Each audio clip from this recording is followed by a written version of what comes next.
Pathfinder pledge, by the grace of God, I will be pure, I will be kind, I will be true, I will keep the Pathfinder law, I will be a servant of God and a friend to men. The Pathfinder law is for me to Keep the morning watch, do my honest part, care for my body, keep a level eye, be courteous and obedient, walk softly in the sanctuary, keep a song in my heart, go on God's errands. Oh, we are the Pathfinders from the servants of God are we, faithful as we march along in kindness through the purity and message to tell to the world, and through that we set us free. King Jesus the Savior's coming back for you and me. Kan feature talk ngai thak tur hi Pathfinder history ani dona kumin hi Pathfinder lo indin chana changa akum som sari na ani a hen hemi pual hian Pathfinder chanchin koron soi don ani Pathfinder club hi kumsang khat zakwa chawa khan lo indin chaudei to heti hunlai hian Flora Plummery malak na in missionary volunteer ti mingin allowing to a he missionary volunteer society hian atumber chu kaushan chalai te pathian ta na rongbol na konga kai shwaya an tharau nun chom len ani a an malak na hi lo chang chauzelin kumsang khat zakwa le pasaria chuan alo dar zau ta hle a general conference chuan ashan pa a chalai kai shwaina department adin ta hiala Milton E Karn chu youth director masaber ni in a hautinen hian chalai rongbol na lama nasale zwalin chan an la chauta ani kumsang khat zakwa le pakwa khan missionary volunteer ni mai tolovin junior missionary volunteer JMV ti in an hming an thlak ta a ti chuan kan Kaushan school shanga ni lai ni zinga piangin JMV meeting hi nei china ni a he meeting a hian pathian thuzir hona le che chwa rongbol na outreach ministry te nei chin ani kumsang khat zakwa le somni pani chawa chuan class pani friends le companion chu antel chawa chumiral chuan leadership training nei chin ani boka he hi level ni a chen ani a comrade le master comrade tuna guide le master guide tia kan shiat takhi ani a he kumvek hian Arthur W Spalding a chuan outdoor activities shang tel cha in asia a ti chuanin hengzinga hian hiking te nature walk te camp out le life skills shang in zirtirna te an nei chauta ani Arthur Spalding a hian kumsang khat zakwa som pakwa dai to khan abial chungbi ka club pakhat mission scouts ti chu allowdin to a he club hian thutiam le dan pledge le lo anei thlapa ti chuan a club te hian camp out te nein khotlanga theiang angin rongbol na te nein activities shang te anei pui china ma se mun shana omtak awangin he club hi anti top ta ani amai ro chu he club pledge le lo te hi siam danglamin JMV chuan aman chunzom ta zela tun thleng po hian kan lamang ani kumsang khat zakwa somni pariata chuan John McKim chuan JMV chu Pathfinder ti na lo thlak to a mun chen khata chuan JMV ti a shiat alani thawa kumsang khat zakwa somthum pakhata chuan class shang BZB achanga master comrade thleng chu alo omta a master comrade ti hi kumsang khat zakwa somnga pakhat khan master guide tia aming an thlak ani ti chuan kumsang khat zakwa somli chawa Pathfinder emblem le flag le song te chu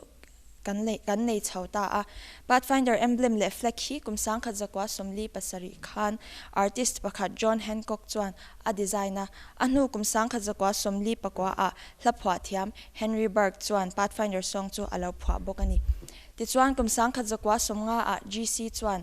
khovel puma rongbol na alo zau theinan club puitlinga asiama khovel puma Pathfinder club director masaber ni turin Lawrence Skinner chu arat bokani hemin hu hian Pathfinder club chu khovel mun shanga te laudar chovin pledge te kan lo le song te hi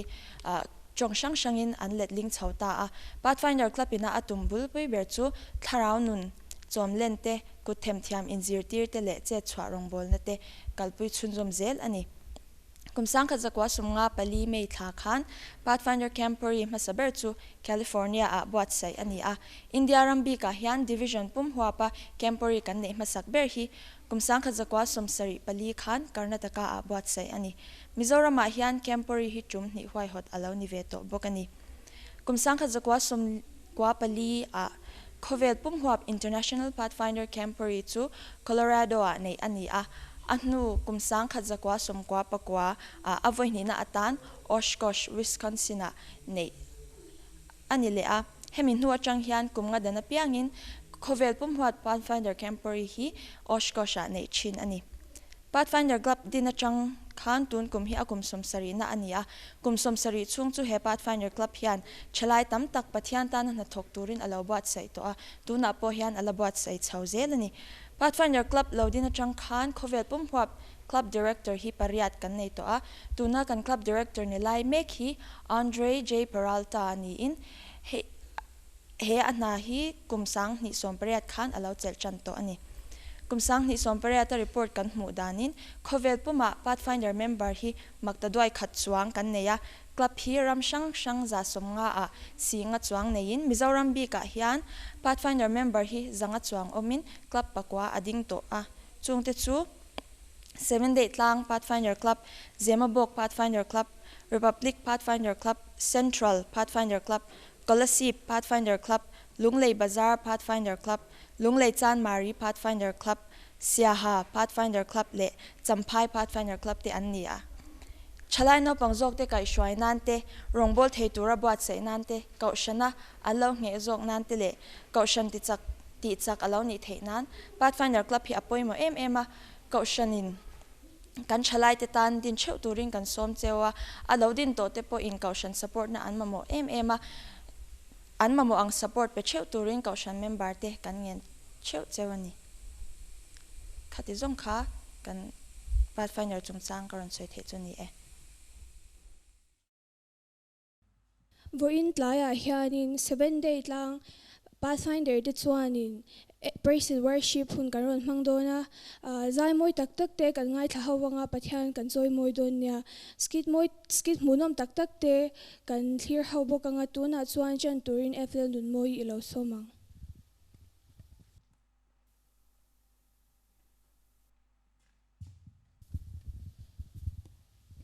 lau chang wo ole pa van ro pui mi voin tlaya te po inkhom na hun chatak te nang min pek le van kan loma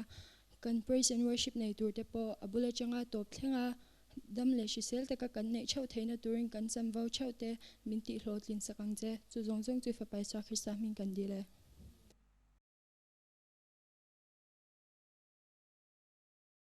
tuna chuan 7 Day Tlang master guide tips ki chang turin ila somang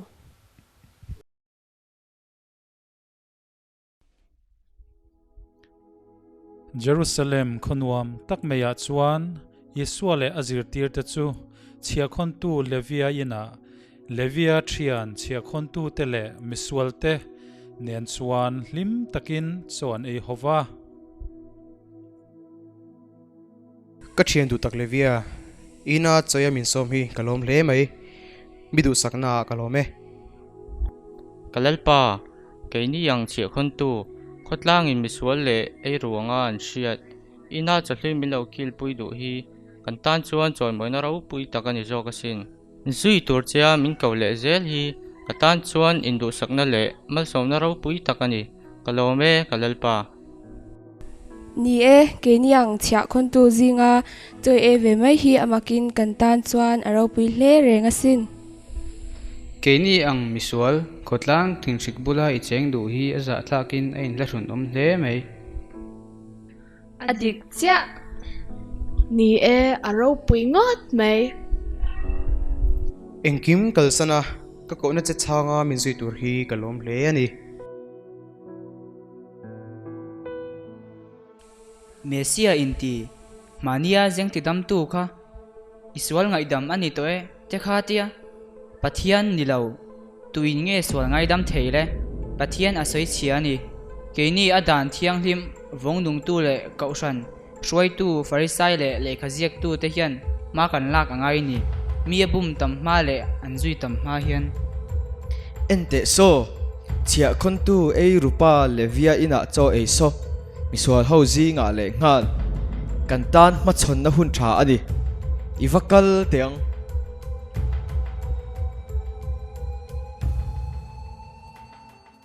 Mesia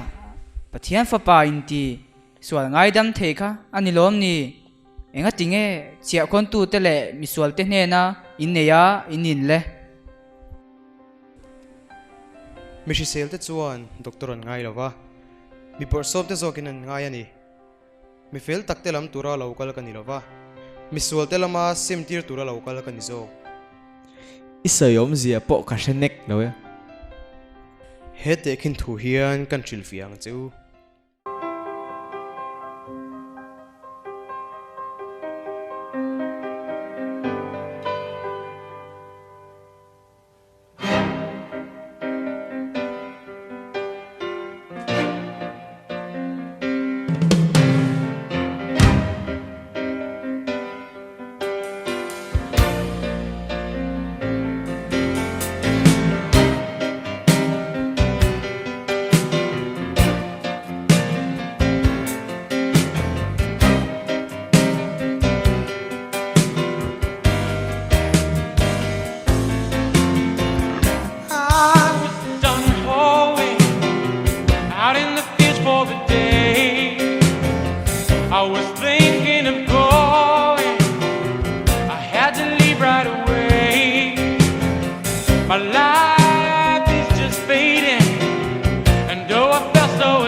And this went on quite a long time.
some employment, feeding pigs on a farm. I wasn't treated too kindly, Lord. I had to sleep in the barn. I had to eat with the swine. The bread I ate was like stone. It didn't take too much time until I was dreaming of home. Oh, the servants there are better fed. If I could only have what my Father gives them, I would truly need nothing more. Oh, I will go and say to him, I'm no longer worthy to be in your family. Will you take me as your servant and let me live with them?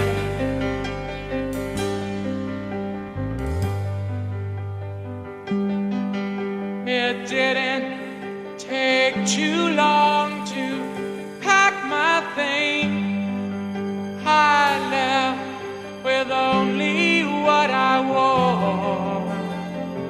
as I pray that I still have a home.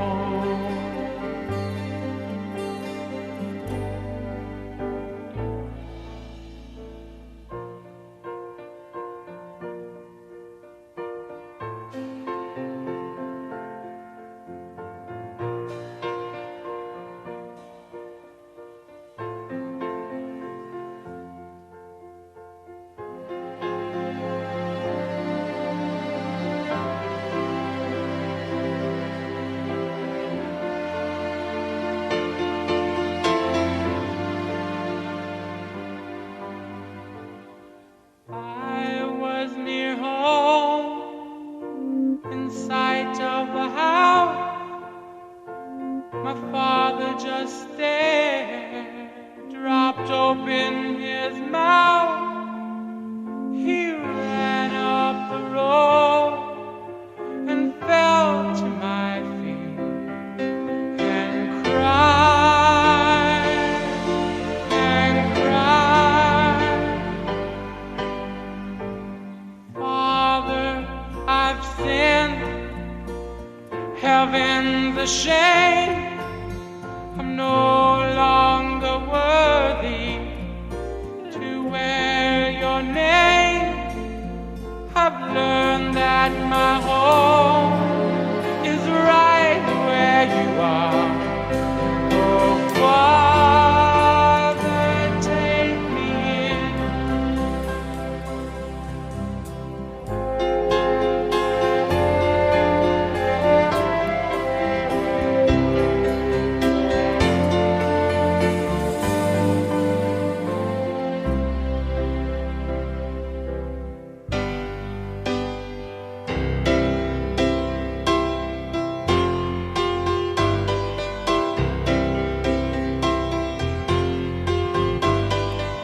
Bring the best robe, put it on my son. Shoes for his feet,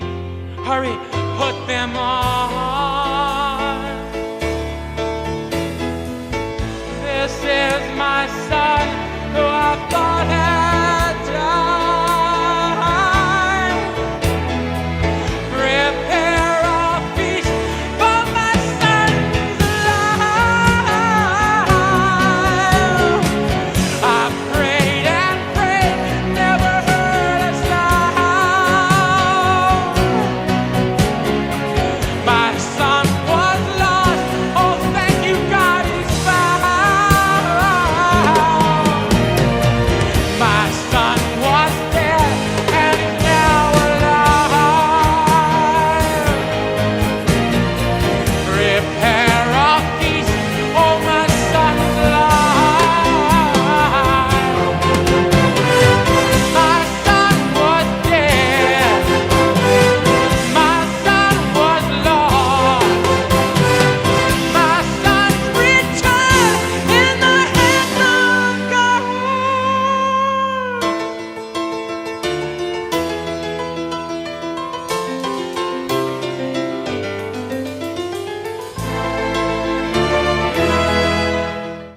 he inaw hi athi a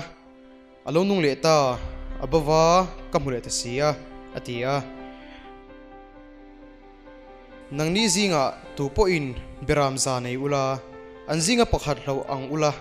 somkwale pakwate chu thalera nu che in abau chu in hule ma lo zong tunge zong lo wang cheu tin in hule chuan lom takin in kaukia in puchin tin in thlen vele in thiantele in vengte I kun khoma an nena bilom piro u ka beram bau kha ka hule ta e in ti thin ka shela cheu chu tiang mi fel somkwale pakwa sim chuan tur nei lo te ai chuan miswal pakhat sim chunga hian vanami an lom zo kang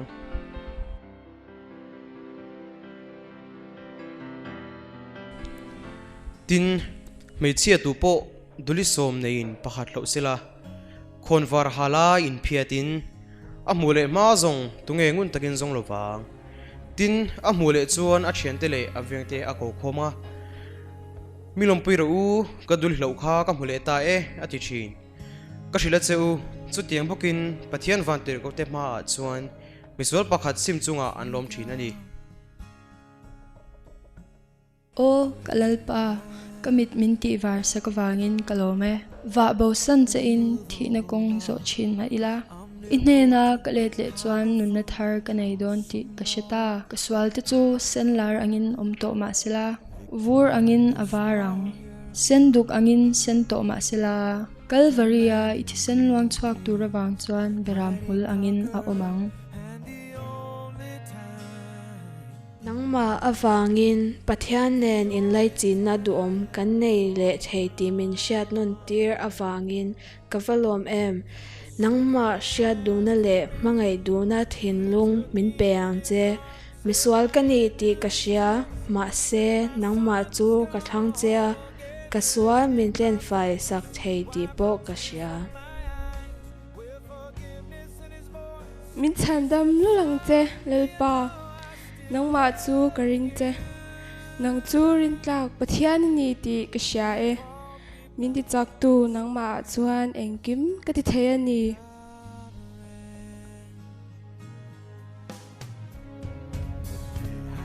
Had you had broken his heart, and I wondered then if things could ever be the same. Then one night I remembered his love for me.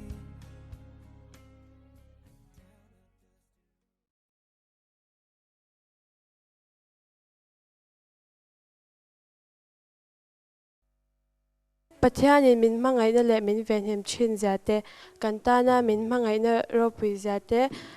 la aron saturin la shaitlongi kan some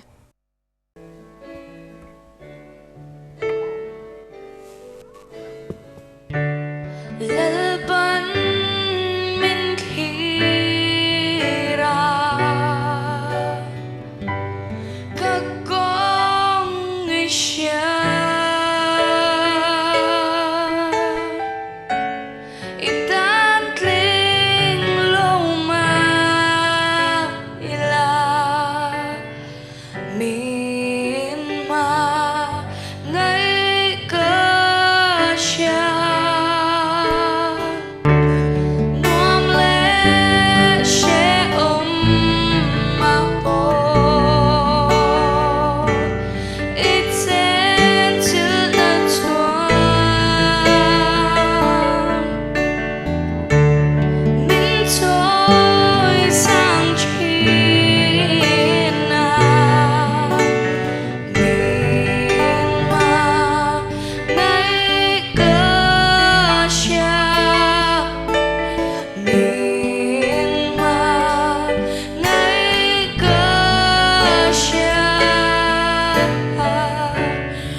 Miswal thi mai maba kan ni a ma se Iswa chu kan tan crossa aron thi a thamwan tu ro pui tak kan nei ani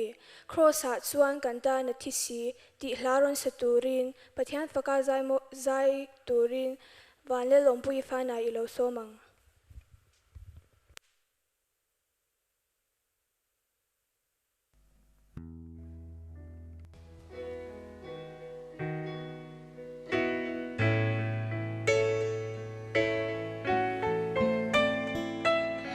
Miswal thi mabak mai hi kaswal te akong ay zara amanun ngay lani kaay krosa at hisi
avaluem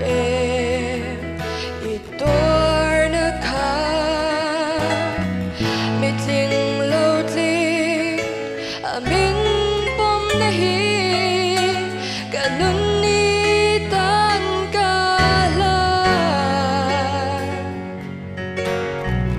kadam chung hian ka phak ang che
Pathian hi eng min petu ania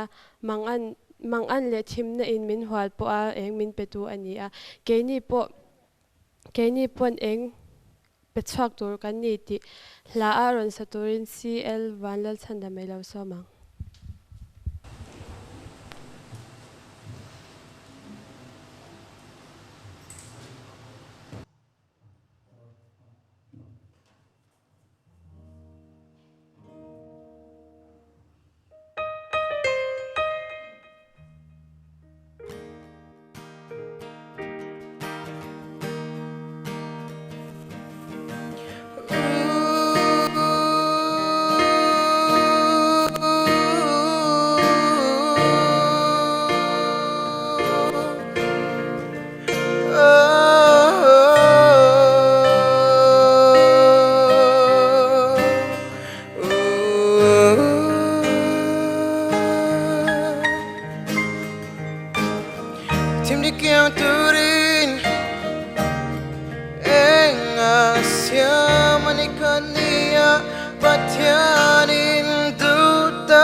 Swal wangin beidong le lungain omchin na ila.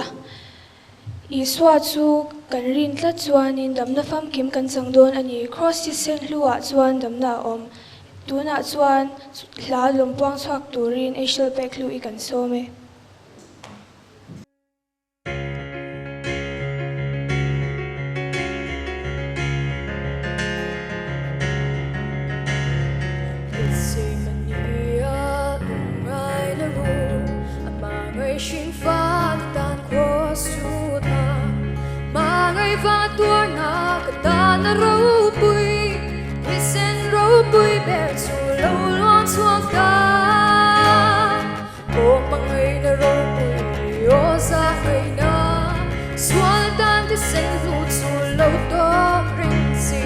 Swal vang a beido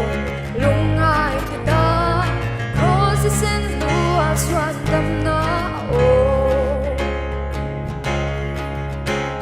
Kafel na man swanin sangay kadir Kamay na tulay tumin karon panse Masilay sungsong tinalay pang silo Prisa di sen lu cross and one solo chuan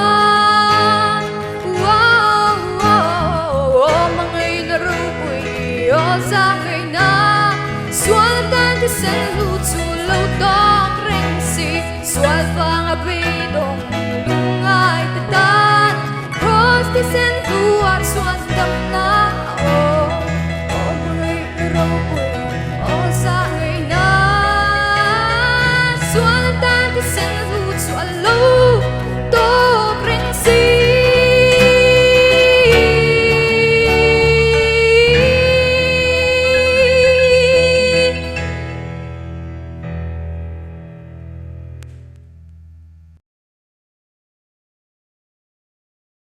khati zong kha kan praise and worship ran man thei chu ania ban na hun ron siam turin dal om pu ai lo soma